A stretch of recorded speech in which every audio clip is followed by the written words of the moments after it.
What up, K47 de Story, c'est maintenant. Ah wouh! Mon gars ça brille fort. Mon gars ça brille fort. Mon gars ça brille d'ouf. Mon gars ça brille fort.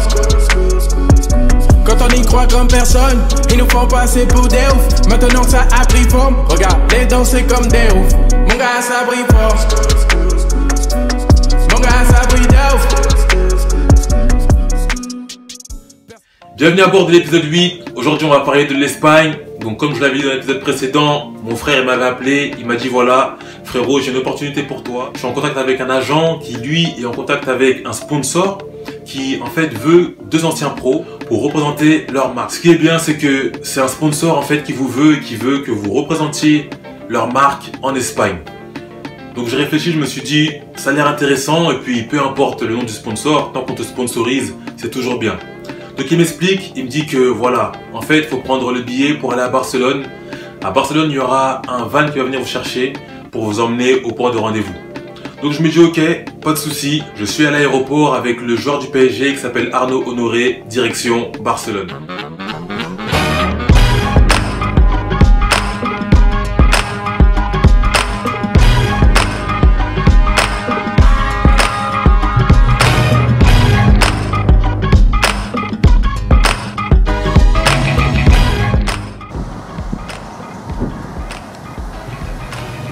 Donc on arrive à l'aéroport de Barcelone et là on regarde personne.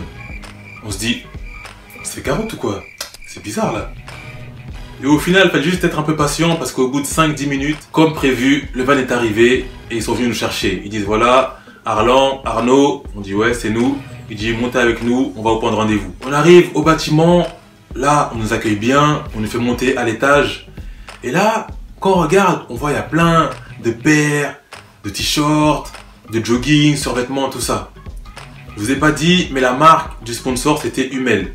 En fait, ce qui se passe, c'est que, en général, en Espagne, à l'époque où moi je jouais, en 2014, là-bas, c'est que c'est les sponsors, du moins, en général, il y avait beaucoup de sponsors qui plaçaient les joueurs dans des clubs.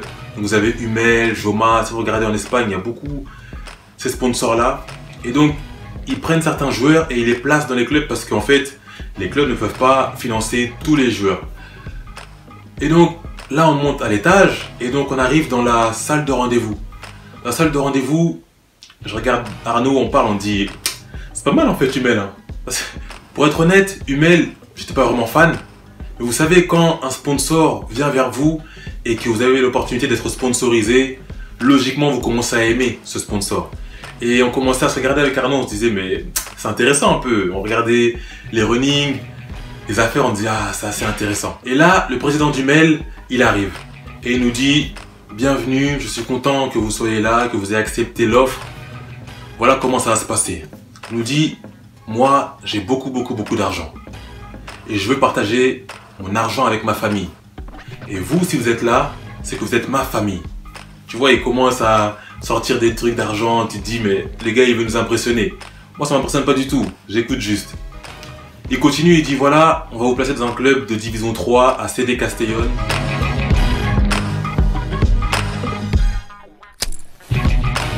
Vous allez jouer avec eux, tranquille, garder le rythme. Et à la fin de l'année, on verra où on va vous placer. Nous on est arrivés, on était vers février-mars. Donc il nous restait 2-3 mois à jouer. Et ensuite, pour la nouvelle saison, ils allaient nous placer dans un nouveau club. Il nous dit voilà, on a un appartement pour vous dans la ville de Castellón, près du stade. Donc ça c'est réglé. Ensuite il nous dit voilà, vous avez des affaires ici, prenez ce que vous voulez. Et ce que vous avez besoin, n'hésitez pas, dites-moi, on prendra soin de vous. Regarde Arnaud, je fais ting. Donc il nous passe des affaires et là, direction Castellón. Arrivé à l'appartement, il était vraiment bien, propre, cool, assez grand. Sauf qu'il était vide, il était vraiment vide. Donc on parlait avec Arnaud, on se disait bon, faut qu'il y ait le chauffage, faut qu'il y ait la wifi, faut qu'on ait une salle à côté et toutes sortes de choses. Donc on a noté et on se dit on va leur demander comme ça et ben, ils vont pouvoir mettre ça en place. Donc on dort tranquillement et le lendemain on vient nous chercher. On vient nous chercher pour aller à Castellón et là on arrive au stade. Donc on arrive, on visite le stade, les installations Et il y avait déjà la presse du stade qui était là. Donc ils nous prennent une petite photo.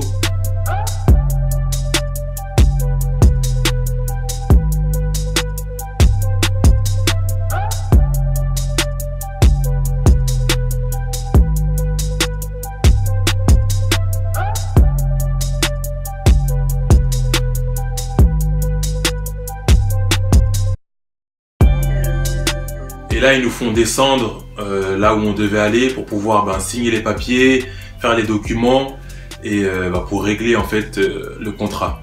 Histoire de contrat, c'est réglé, c'est bouclé, c'est signé. Non, on a le reste de la journée pour pouvoir décompresser, être tranquille. Alors on est parti à la plage, on est parti se balader un peu et ensuite on est rentré au logement. Le lendemain, on est venu nous chercher à notre domicile.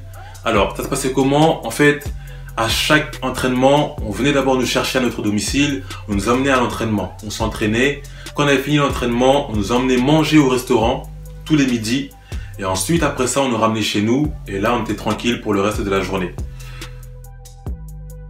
Donc, nous voici pour le premier entraînement avec CD Castellón, avec la gamme Hummel, de la tête aux pieds. Ouais, c'est bon. Tout se passe bien. Et là, ça, je suis obligé de le raconter. On fait un exercice. Et vous savez, l'exercice, c'est que il y a des défenseurs et les attaquants. Nous, on est en dehors de la surface de réparation. Les défenseurs nous envoient un ballon en l'air. Nous, on contrôle et on doit le dribbler 1 contre 1. Donc, on me fait une passe en l'air. Contrôle de la poitrine. J'accélère. Virgule. Je mets une virgule au défenseur. Bam, il part. Frappe, but. Ils étaient choqués, je te dis. Ils étaient choqués. Et je sais pas ce que j'avais, mais j'étais en feu. Ça me réussissait en tout cas. Ensuite, deuxième ballon, passement de jambe crochet, frappe, but. Et là, à un autre entraînement, on a refait le même exercice. Et le défenseur qui était en face de moi, c'était le capitaine. Mais moi, je savais pas. Et puis de toute façon, je m'en fiche. Peu importe qui est devant moi, donne à fond et c'est parti. Donc il m'envoie le ballon, bam. J'arrive, et là encore, virgule petit pont. Je suis un bon garçon dans un monde qui est barjot, mais je dois faire avec tous les jours. Un bon garçon dans un monde plutôt barjot, mais je dois vivre dedans tous les jours. Je suis un bon garçon dans un monde qui est barjot, je dois faire avec tous les jours. Un bon garçon dans un monde... J'y vais, frappe pied droit, but. Et je t'assure, ils étaient tous choqués. Ils étaient choqués. Mais moi, j'étais à fond dedans. Je le voyais pas comme ça, comme je le vois aujourd'hui. Mais j'étais à fond dedans, donc c'était normal. Les entraînements se passaient très bien. L'agent, il nous parlait, il nous disait, voilà, c'est bien ce que vous faites. Arlan, t'as l'air en forme, c'est bien, t'es en forme physiquement. Après, moi, je lui ai dit, je suis pas resté à rien faire, hein. Et là, c'est là que, comme je vous avais dit, l'importance d'être régulier, d'avoir le mental, de travailler tout seul, c'est dur. Mais ça paye directement quand on vous appelle pour une opportunité. Il me dit, c'est bien, t'es en forme physiquement. Puis même quand je te vois, en vrai, tu peux jouer dessus. Je lui dis, je vais pas griller les étapes. Mais voilà, je suis là pour ça en tout cas. Donc tout se passe bien, on rentre au logement et voilà, entre temps, ils nous avaient donné plein d'affaires Hummel. Ils nous ont fait les courses, ils nous ont mis la wifi, donc on avait vraiment tout et on était dans les meilleures conditions vraiment. Et donc on s'entraînait avec eux et là le coach il nous dit on va faire un match d'entraînement. Donc on arrive dans les vestiaires, on se change tranquille et il fait les compositions. On est là, on est prêt et voilà, le football, j'avais pas dit, mais le football en Espagne, ça va vite, ça joue vraiment au ballon. Sur le terrain maintenant, ça court partout, c'est intelligent, c'est vraiment un football que j'apprécie.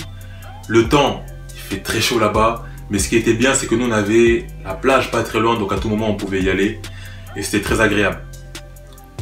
Donc on est sur le terrain et dans un moment le coach, il dit comment se llama el artista? Et les gens ils disent Arlan, Arlan. Bon, c'est comme ça qu'ils m'appellent là-bas. En anglais c'est Arlan, en français Arlan et en espagnol Arlan, Arlan. Bon. Et donc il pose la question à ses joueurs parce que moi j'étais un peu loin et il dit comment se llama el artista? Et moi j'entends et ça m'a touché. Je me suis dit ça fait plaisir parce que il me voit comme un artiste.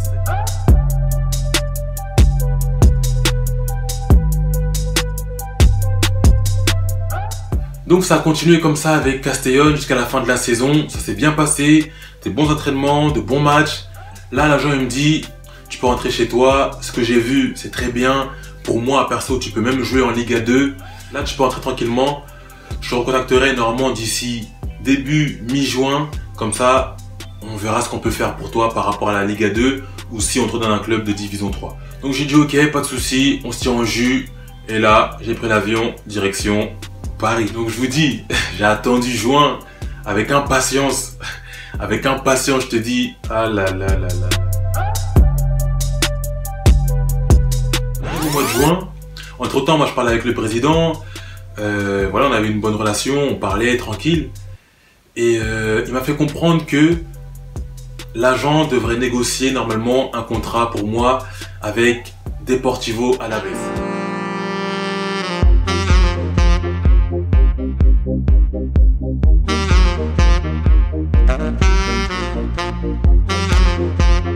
À cette époque, ils étaient en Liga 2. Donc moi, je me dis, Liga 2, c'est parfait, c'est professionnel. Je me dis, ah, c'est ce que je veux. Je lui dis, ok, pas de souci. Je lui dis, ok, j'attends. Moi, je suis en forme, je suis en train de courir, je me prépare. Donc dès que j'ai le feu vert, dites-moi, je viens direct. Je viens direct, je t'ai dit. Je parle avec l'agent, il me dit, ouais, je suis en train de négocier. Un peu de patience, ça devrait le faire. On arrive fin juin, j'ai pas trop eu de nouvelles. Du coup, je parle avec le président, je lui dis qu'est-ce qui se passe, il me dit l'agent est en train de négocier. Je dis ok, j'appelle l'agent, ça répond pas trop. J'envoie un message, je lui dis c'est comment, quelles sont les nouvelles. Il me dit ouais, t'inquiète pas, je négocie encore. Je dis ok, pas de souci. Et là, on commence à arriver début juillet, 5 juillet, 7 juillet. Et j'ai pas trop de nouvelles. Je me dis, mais attends, c'est pas normal. C'est pas normal. Donc je parle avec le président, je lui dis, qu'est-ce qui se passe? Moi, il faut que je reprenne avant, parce que eux, ils ont déjà repris. Si moi, j'arrive après, je serai en retard par rapport à eux, parce que c'est bien de s'entraîner tout seul. Mais si eux, ils s'entraînent ensemble, ils font de la VMA, ils font tout ce qu'ils ont à faire, moi, je serai en retard physiquement par rapport à eux. Donc, qu'est-ce qui se passe et tout? Et le président, il me dit, il est toujours en train de négocier, sois patient. Donc quand il me dit ça, moi, je fais confiance. Je me dis, bon, ok, pas de souci. S'il me dit ça, c'est qu'il doit sûrement être en train de négocier le contrat. Donc, je parle avec l'agent, il me dit négocie encore. Et le temps passe, on arrive mi-juillet. Mi-juillet, je me dis non, mais attends, là, c'est pas sérieux. Qu'est-ce qui se passe? Donc, je reparle encore avec le président. Le président, ça répond plus trop. Je me dis, wesh, c'est bizarre ça. J'appelle l'agent, ça répond pas. J'appelle, ça répond pas. Maintenant, on arrive fin juillet. Je me dis, mais non, non, pas encore. C'est la folie, ça. Qu'est-ce qui se passe? J'appelle l'agent, ça répond pas, ça répond pas, ça répond pas. Du coup, j'appelle le président, ça répond pas trop. Après, je peux comprendre qu'il a aussi son emploi du temps, il a des choses à faire. Mais là, je l'ai pas lâché, je te dis. Donc, je l'appelle, ça répond pas, je l'appelle, ça répond. Donc je lui dis José, qu'est-ce qui se passe? Voilà, moi je suis prêt, j'attends d'avoir le feu vert. J'ai pas eu de retour, l'agent ça répond plus. Qu'est-ce qui se passe? Et là il me dit ouais et tout, que en gros ça s'est pas fait, l'agent il a essayé de négocier, ça s'est pas fait. Bah, je sais pas ce qui s'est passé, je sais pas s'il a demandé trop d'argent, je sais pas ce qu'il a demandé, mais en tout cas il a fait capoter le bail. J'ai attendu en plus parce que moi j'avais fait confiance, je me disais bon là c'est un bail sûr parce que vu comment j'ai été avec le président, ça se passait bien, avec l'agent, ce qu'il me disait, je me disais c'est sûr que ça va bien se passer. Et là il négocie le contrat, il négocie avec le club, et au final, moi comme il négocie, je vais pas regarder ailleurs, je vais pas chercher ailleurs. Et là je vois qu'au final il a fait capoter le bail et que ça s'est pas fait et maintenant je me retrouve sans club. Donc je dis José, qu'est-ce qui se passe et tout? Qu'est-ce que je vais faire moi? Tu m'avais dit que j'allais avoir un club, tu m'as dit que tu allais me faire signer, tu me faisais confiance et tout. Et le problème c'est que les présidents en général, lui en l'occurrence, il connaît pas trop le foot. C'est-à-dire que négocier les contrats il connaît pas trop, le football en soi il connaît pas trop et tout, il connaît pas trop. Lui c'est vraiment le président avec beaucoup d'argent, investir etc. Et puis entre guillemets mettre bien les joueurs. Sauf que c'est pas assez. Il y a une partie où il faut qu'il puisse connaître les parts de négociation, de contrat et tout ça pour que quand ça va pas, lui il puisse prendre le relais. Sauf que là, comme l'agent il a fait capoter le bail, lui il savait pas quoi faire. Et donc au final, moi je me suis retrouvé sans club. Et on était en août, j'avais pas de club. Donc pour retrouver un club, c'était compliqué. On arrive à la fin de l'épisode 8. Voilà, comme vous avez pu le constater, de Dumbarton, Crystal Palace, l'autre club de Première Ligue, puis le sponsor Hummel. C'est des choses que j'ai vécues, que j'ai appréciées. Après, voilà, c'est des choses qui se passent.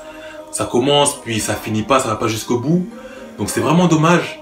Maintenant, c'est pas une fin en soi. Moi, je le prends comme des barrières de péage. Je les ai passées et maintenant, je vais de l'avant et j'avance. Ça, c'est des choses que j'ai vécues à mon échelle. Donc imaginez maintenant les personnes qui sont en Ligue 1, en Ligue 2, en Première Ligue, en Serie A, etc. Ça doit être à une échelle beaucoup plus grande. Donc moi, je voudrais juste encourager les personnes qui sont à cette échelle de, voilà, de rester vigilants, mais de garder vos valeurs et de pouvoir toujours faire le meilleur choix. Donc réfléchissez bien, soyez conscient que chaque choix que vous faites a un impact, a de l'importance. Et si vous faites le mauvais choix, il y a des gens qui sont derrière qui peuvent être inspirés à faire aussi ce mauvais choix. Et donc du coup, vous les menez dans la gueule du loup. Pour ceux qui sont en dessous, ce que je peux dire, c'est que gardez à l'esprit que vous êtes capable et que, voilà, tout est possible à celui qui croit. Il faut avoir des rêves, il faut avoir une vision, il faut travailler dur, il faut aller de l'avant, il faut se donner les moyens. Maintenant, il faut rester vigilant. Et là, que ce soit en dessous, à mon échelle ou au-dessus, il faut rester vigilant. Donc je ne sais pas qui va vivre ce que j'ai vécu. Je sais qu'il y a des gens qui ont vécu pire, d'autres moins pire. Mais ce que je veux dire, c'est que peu importe à l'échelle où vous êtes, faites le bon choix. Et sachez que vous pouvez toujours inspirer, motiver au moins une personne. Voilà, c'est tout pour l'épisode 8. On se retrouve pour le prochain épisode. K47 The Story. Ah wouh!